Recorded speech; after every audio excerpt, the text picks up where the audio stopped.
Giving is a very high virtue. Isa ito sa mga katangian na talagang pinagdiriwang sa Biblia, itinuturo at ginagantimpalaan ng Diyos. But responsible giving entails knowing the recipients.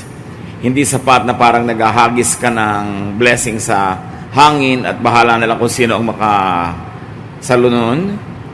So giving entails the most knowledge that you could have about your recipient so we could give wisely.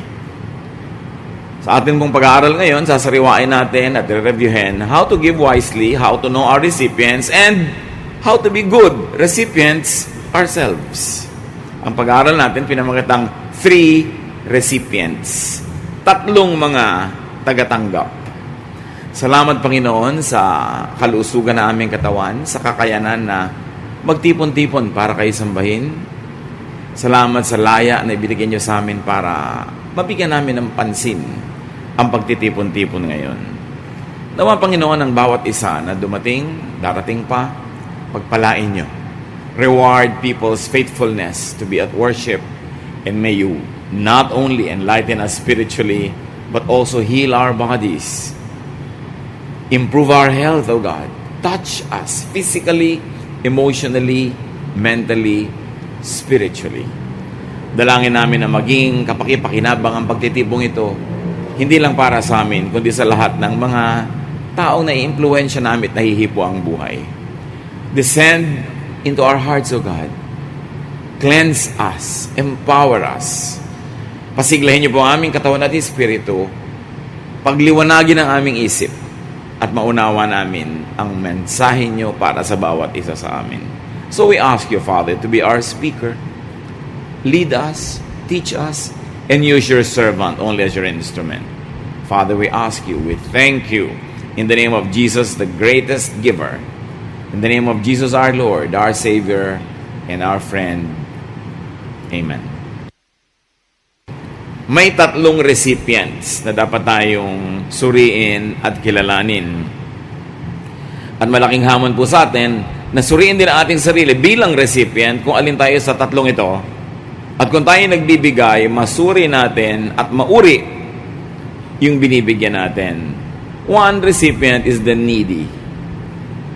Yung kapos, yung nangangailangan, yung mahina, yung gutom, yung walang kakayanan na tugunan ng kanyang sariling pangangailangan. People whose consumption exceeds their production. Needy yun.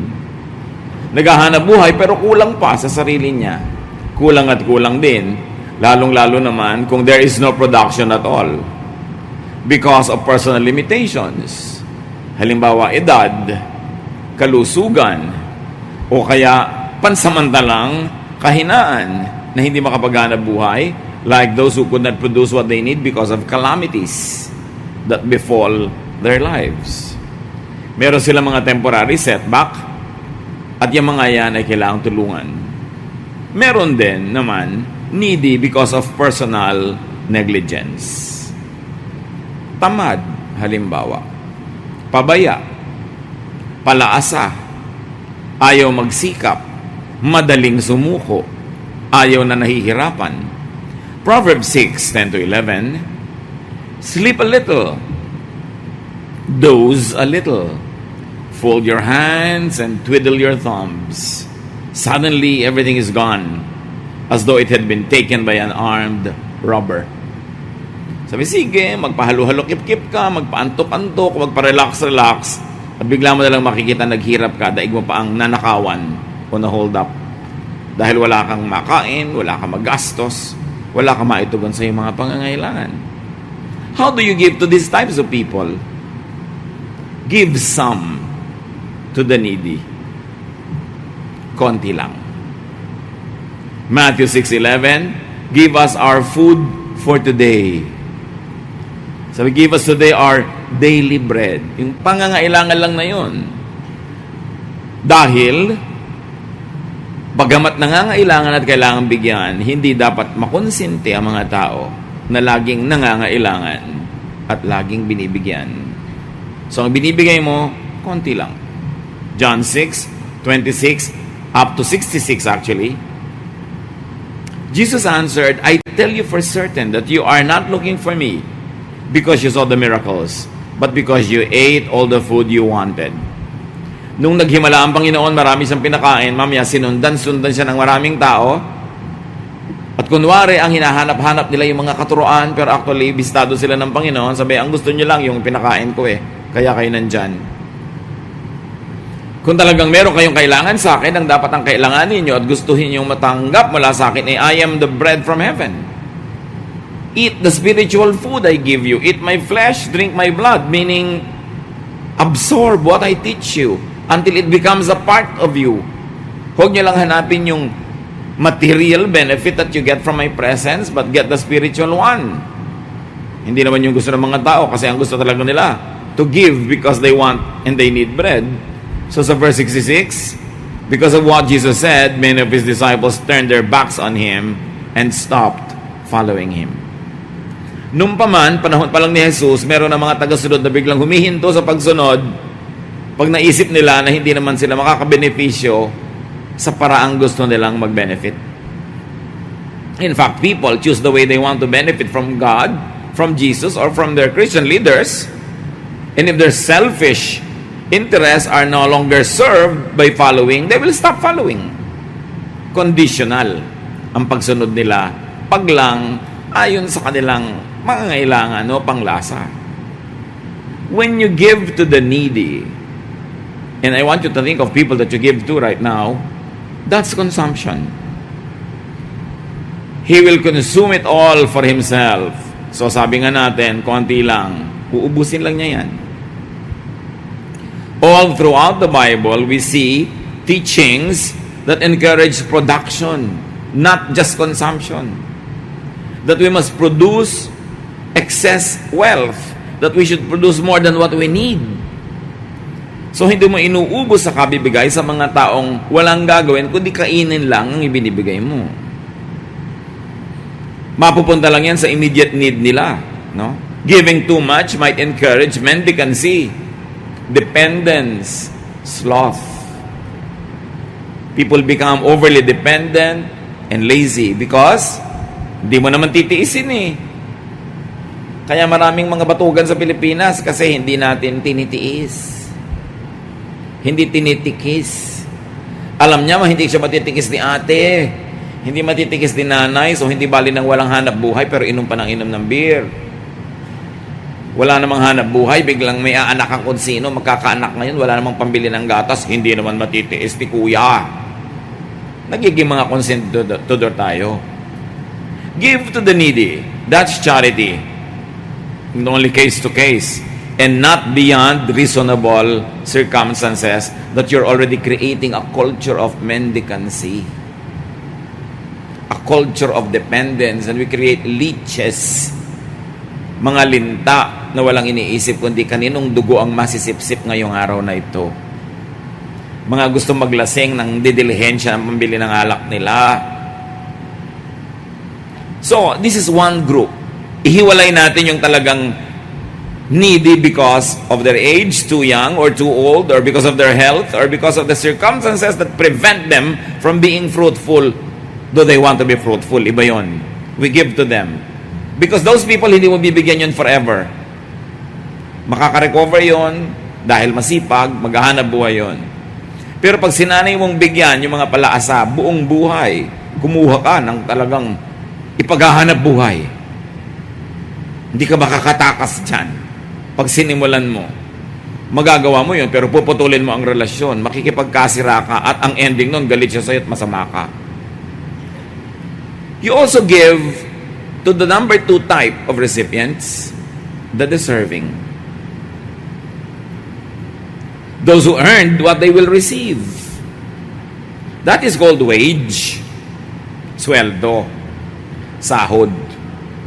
So give to those who work and plant to harvest.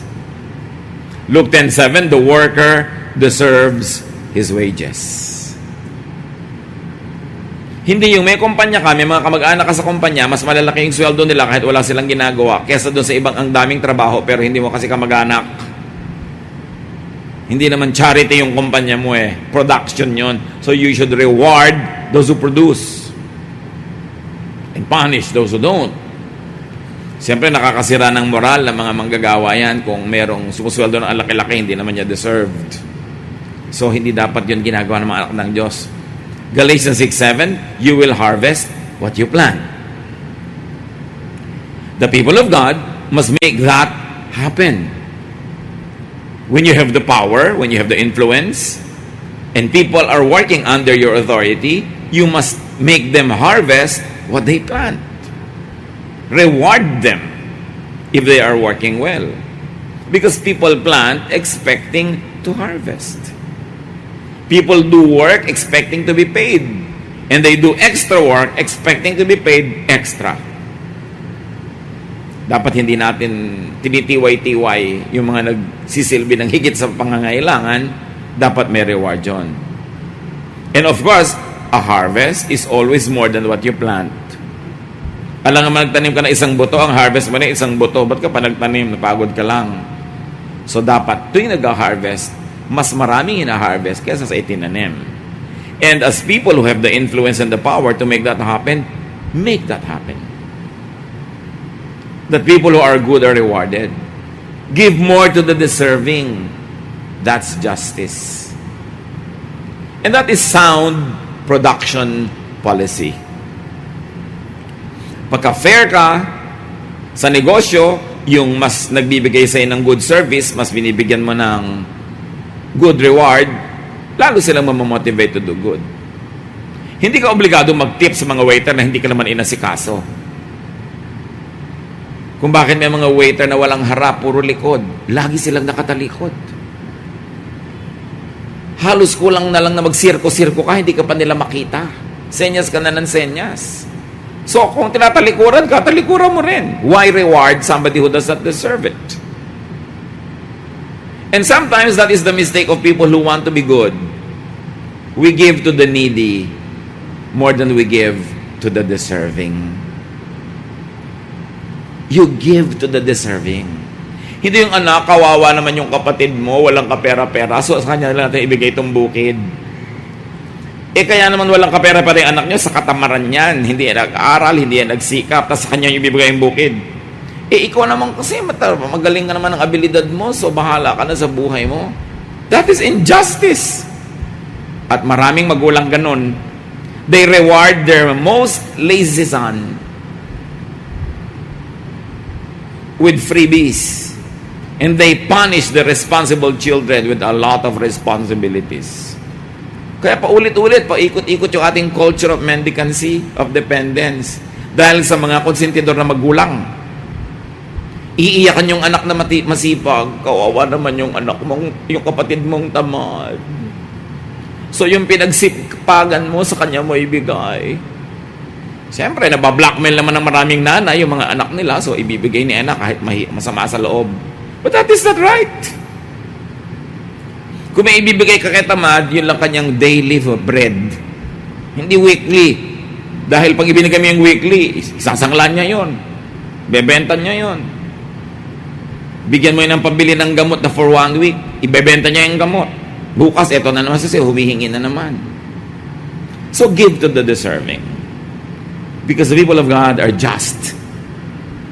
And justice means you reward the good and you punish the bad. And you will also, as we have said, be promoting sound production policy because people will work because they are rewarded proportionately according to how they work. Matthew 25:19 to 21, alam niyo na yung walang kamatayang parable of the talents. Sometime later, the master of those servants returned. He called them in and asked what they had done with his money. The servant who had been given 5,000 coins brought them in with the 5,000 that he had earned. He said, "Sir, you gave me 5,000 coins and I have earned 5,000 more. Here is 10,000. "Wonderful," his master replied. "You are a good and faithful servant. I left you in charge of only a little, but now I will put you in charge of much more. Come and share in my happiness." Alam niyo yung kwento, may binigyan ng konti, may binigyan ng marami-rami, at may binigyan ng mas marami. Tapos bumalik yung nagbigay, kinuwenta niya kung anong ginawa ng mga pinagbigyan niya doon sa ibinigay. Yung iba, walang nangyari. Yung iba naman, konti ang binigay, konti ang nangyari. So sabi niya doon sa mas dumami ang pera, halika, mas bibigyan pa kita. Si Jesus ang nagkwento nito, ha? Si Jesus ang nagtuturo. Ang ibig niyan sabihin, yung nagpaparami ng pera mo, doon ka mas magbigay pa. Yung nagpapalago ng negosyo, yun ang mas bigyan mo ng puhunan. Huwag kang magpautang doon sa laging nalulugi. Kasi malulugi na naman yun. Iba naman kung minsan lang sana nasunugan, nabaha, nalugi, pero paulit-ulit na para ka naglalagay ng tubig sa balding butas. Nag-aaksaya ka. May papaaralin kang anak, yung panglakwatsyero, bakit hindi yung pala attend ng school? Masasayang yung pera mo. Kaya importante, kay Jesus kumuha ng lesson. Sa kasi siya na yung pinakamabait eh. Ang katunayan, sa kwentong ikinuwento niya, yung konti lang yung na-produce, binawian pa niya. Wala kang maraming nagawang tubo, akin na yung konti na yan, babawiin ko pa sa'yo. Ayoko sa ganyang mga business partners. So, i-reward those who do well. No? Giving to the deserving encourages industry, it rewards work. May mas mataas pang dapat bigyan sa deserving. Another type of recipient is the generous and the giver. The generous person, the giving person. God wants to give to everyone. Pag ang lahat ng tao gusto nyong bigyan, kanyan yung ipagkakatiwala yung gusto nyo ibigay, syempre doon sa giver din. Pagka halimbawa, magulang kayo, magtatrabaho abroad, aalis kayo, meron kayong mga anak na gusto nyo, pare-parehong magkaroon ng baon, pare-parehong may kainin, pare-parehong may ma-enjoy, sino ang paghahawakan niya ng pera? Yung kuripot, yung makasarili, o yung mapagbigay sa mga kapatid niya? Ang gusto ng Diyos na binibigyan ng marami, yung pag ibinigay niya, ipinamimigay din. Hindi naman tayo pinupuri ng Diyos sa dami ng ating naiipon, kundi sa dami ng ating ibinibigay sa tamang paraan. Hindi sa pabulagsak na paraan at hindi sa pagbibigay sa mga batugan. One of God's ways to give to the needy and the deserving is through the generous. When you give to the generous, distribution and multiplication follows. Minsan, I was being consulted by an international person who was hiring people from many countries.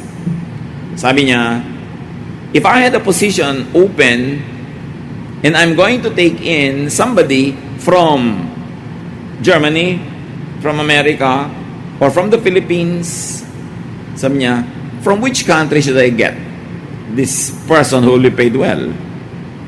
Sabi ko, of course from the Philippines. Sabi niya, bakit from the Philippines? Dahil Filipino ka? No, nakaka-insulto ka naman. Alam mo kung Filipino ko, iboboto ko yung Filipino. Siyempre, I will vote from my mind. No? Niya, bakit? So, everything being equal, pag pinasweldo mo yung Amerikano, kanya lang yun. Pag pinasweldo mo yung German, kanya lang yun. Pag pinasweldo mo yung Pilipino, ang dami nung pag-aaralin. Ang daming susustentuhan. Maraming magkakaroon. So niya, oo nga, okay, pagka ganyan, everything being equal, I'll hire the Filipino. Kasi pagka ang Pilipino, binigyan mo, hindi yan makakatiis sa hindi mamigay. Kahit nga sa sugal na nalo, magbabalato yan di ba? Masarap bigyan yung mapagbigay. Sa palagay nyo, hindi alam ng Diyos kung sino sa atin ang mga palabigay? Sino ang palaipit? Akin na lang to, konti lang bibigay ko sa iba. Alam nyo yun. And the policy of God is always to give the best, the most, to those who are generous, to those who also give away. Because hindi na siya napagod mamigay directly sa mga tao, bigyan lang niya itong isa, marami na magkakaroon. The generous share the blessings with the deserving and the needy, and with many more. Yung mga generous na tao, magandang distribution center. Pag sila binigyan mo, magti-trickle down to many people yung binibigay mo. Kaya yung mga tao who are generous with their talents, yung talent nila, sineshare nila sa kapwa, pinapakinabangan. Yung husay nila, training nila, education nila, pinapakinabangan ng marami. Yun ang dapat natin talagang suportahan. Kasi pag sila ang sinuportahan mo, ang daming nakikinabang sa kanila. Pero susuportahan mo lang yung hindi naman generous, hindi palabigay, hindi pinapakinabangan ng marami, para ka lang nagsayang ng mga resources. Walang maraming nakinabang. Tingnan nyo, the rich Shunammite woman in the Old Testament gives the prophet meals and lodging. Talagang lalo siyang pinayaman ng Diyos. Sabi niya, nakikita ko yung propeta na yan, lagi nandito, pakanin nga natin, ipagpagawa natin ng kwarto dito para pag nandito sa ating bayan, diyan siya matulog. Generous. Hindi nagkaanak yung babaeng yun kasi siya ay baog, no? Pero binayayaan siya ng Diyos na magkaanak dahil generous siya. Masarap kasing bigyan yung mapagbigay din. Si Cornelius, the Roman officer, in the book of Acts, palabigay sa mahihirap. At kinilala ng Panginoon yung pagiging palabigay niya. Inutusan si Pedro na pumunta kay Cornelius para turuan directly ng salvation. Si Cornelius. Kasi palabigay. Sa palagay niyo ba, yung palabigay kayo, nakakalampas yan sa pansin ng Diyos? At sa palagay niyo kaya kung makunat kayo, hindi rin yan napapansin ng Diyos? So ito, ang kunat-kunat nito, laging ang gusto mag-save. Diba? So, hindi masama mag-save. Pero proportionately lang, hindi lahat. Pansinin ninyo, yung walang inisip kundi magtipid, namatay na lang at lahat, hindi pa rin naman nag-enjoy, at hindi rin yumaman.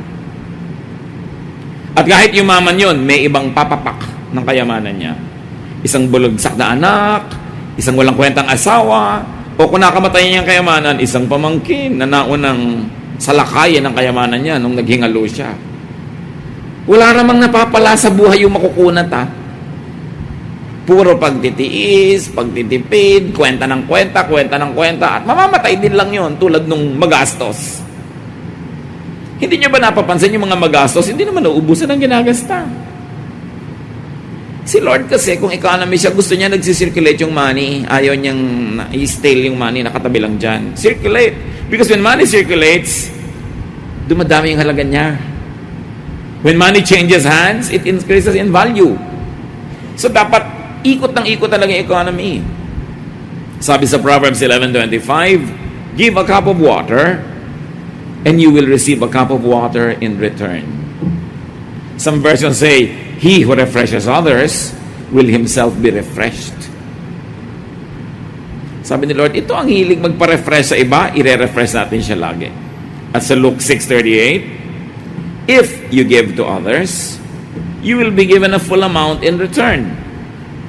It will be packed down, shaken together, and spilling over in your lap. The way you treat others is the way you will be treated. May mga involved na cultural aspects of measurement.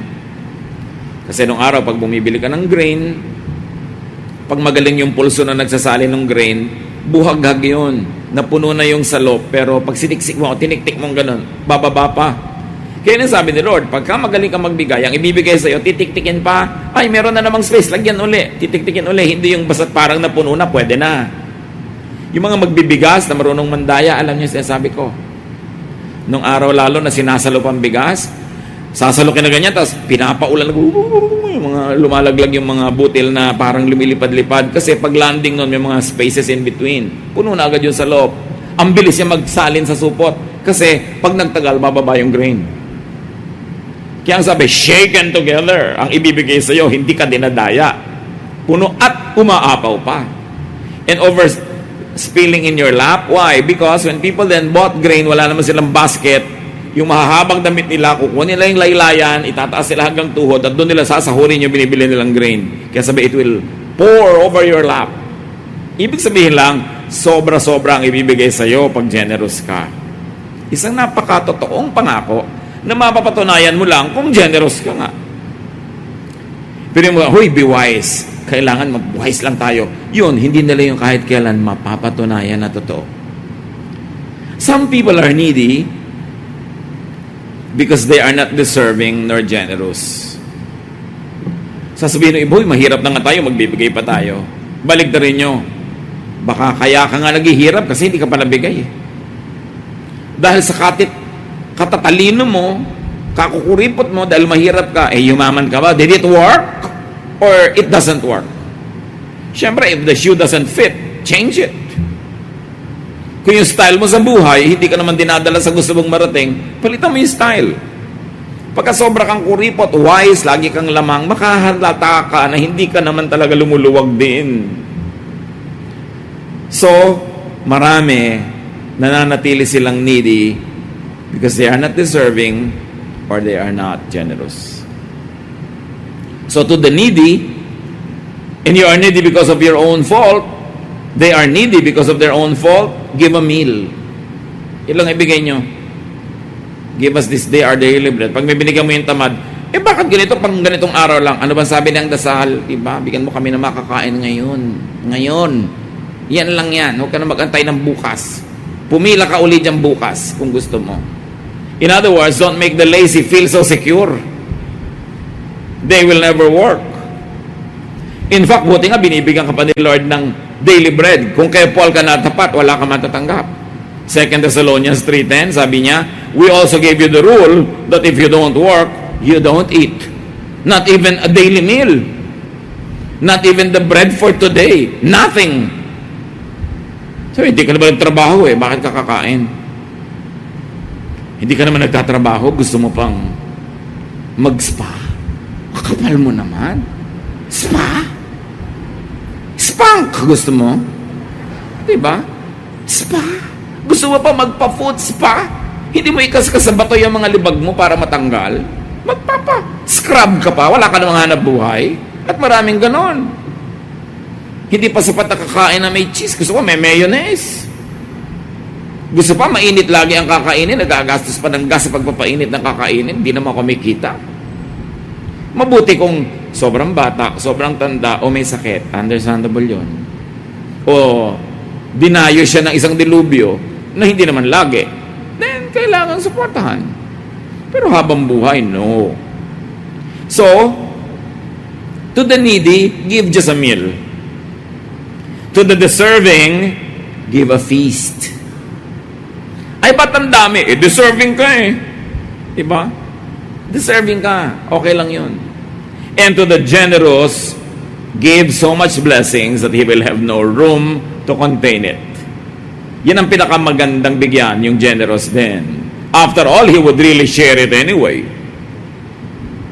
So kung kayo employer, nakikita ninyo na meron kayong konting resources na pwedeng ibigay na increase sa isang worker, tapos everything being equal, pare-pareho lang yung performance, namimili ka kung kanina bibigay, do some research, tingnan mo kung sino mas generous sa kanila. Para doon mo maibigay ng mas maraming makinabang. Kasi hindi ka naman basta nagtatapon lang in the air We are responsible sa pinupuntahan ng binibigay natin. Kaya titingnan mo, o gusto mo magpadala ng relief donations, tingnan mo kayo nag-handle nun, responsible or not, dahil baka naman hindi makarating. Hindi sapat na nagbigay ka, dapat makarating. Kaya tinitingnan mo rin yun. Masarap bigyan yung generous, kasi maraming nakikinabang at nagkakaroon. So to the fruitful and generous, be supportive. Be helpful. And be generous also. Kung kayo ay employer, hire them. Kung ano-ano kumisa na itinatanong sa interview, isama mo sa interview, what have you done when you had more than enough money? Was there ever a time in your life when you had more than enough money? And say, opo, nagkaroon naman. What did you do with it? Malalaman mo sa sagot. Ay, pinag-aral ko yung kapatid ko. Ay, pinagamot ko yung nanay ko. Ay, magandang empleyado to. Kasi what did you do with it? I went to Boracay. So, there's nothing wrong with going to Boracay. Kaya lang, baka naman naging sobrang Boracay na lang ginawa mo sa buhay mo. Wala ka nang binigyan. So, parang hindi ito gusto ko i-hire. Kasi sa kanya lang niya uubusin yung pera niya. So, kailangan, tinitingnan mo. Dahil yung mga resources mo galing sa Diyos. Gusto niya maingat tayo sa pag-distribute noon. No? Pagka meron kang negosyo, may mga contractor dyan, may mga supplier dyan. Sinong bibigyan mo ng business? Yung generous. Pangalawa nun, yung deserving. May nagtanong pa sa akin sa Facebook, bakit po kaya hindi ako laging natatanggap sa work kapag nag-i-interview? Nung tanungin ko, pag tinatanong pala siya, why do you want to be employed with us? Lang niya sasabi, well, I want to learn from this company. I want to gather experience. Hindi ko talaga matatanggap dahil ang sinasabi mo, gusto mong hututan yung kampanya. Dapat ipakita mo kung paano sila makikinabang sa'yo. Well, I have a lot of gifts and I like to use it in this company because I believe in your goals. I have so much love to give and I like to give it here. Yung mga ganon. Siyempre, ang tao, ang inaantay din yung mapapala niya sa'yo. Kahit sa mga schools, pagka quota courses, in-interview ka, why do you want to be in this course? Well, because I really like to learn from it. Ganyan. Selfish. You might want to say, because I have so much inborn talent that is suited to this course, so I will learn from it, but I can also contribute a lot. Matatanggap ka. Baka naman binigyan ko pa kayo ng tip kung paano mambola, no? No. What we're saying is, kung kayo yung nag-i-interview, suriin nyo yung mentality. Ikaw, executive ka, namimili ka ng supplier ng tubo sa construction. Maraming supplier. Sinong bibigyan mo? Bigyan mo yung mga anak ng Diyos. Unahin mo yon. Kasi nagtatight yun. Ibibigay mo sa iba, hindi naman nagtatight. Right? Nag-give yan sa charity. Titingnan mo kung sino yung maraming makikinabang sa kanya. Kasi responsible tayo for everything that God gives us. Give business to people who will be generous to others. Hire those who will multiply the blessing and make more people benefit from it. Give to them and give a lot. Because you will please God. Jesus gives more to those who already have so much. Matthew 25:29. For all those who have more will be given. And they will have an abundance. But from those who have nothing, even what they have will be taken away. Jesus speaks. Ibig sabihin, huwag mong konsintihin yung hindi nagpo-produce. Yung konti sa kanya, bawiin mo pa. Masasayang lang yan. Do not waste precious resources on dole-outs in support of the unfruitful and the wasteful. At kung tayo naman yung tagatanggap, isipin natin mga kapatid, deserve before you desire. Hingi ka ng hingi, deserving ka ba? Kailangan, both sides, tinalagay natin ating sarili. Giving is high religion. Giving must be done with a lot of wisdom and care because we are stewards of God's resources. Ama namin, salamat sa iyong mga paalala. Kuminsan, hindi sang-ayon yung mga emotion namin sa ganito mga policies. Teach us to conform with your wisdom. Turuan mo maging responsable kami na tagabigay, taga-distribute, at tagatanggap. Na kung kami ang tumatanggap, makinabang din yung nagbibigay sa amin. Huwag namin limutin. Sulitin namin ang aming mga tinatanggap na sweldo. Talagang ipaglingkod namin. Kung makakuha kami ng kontrata o negosyo, sulitin namin with good service. Turuan mo kami, Lord, to be godly participants in your economy. Pagbulay-bulayan natin mga kapatid, kung ano pa ang mga personal na application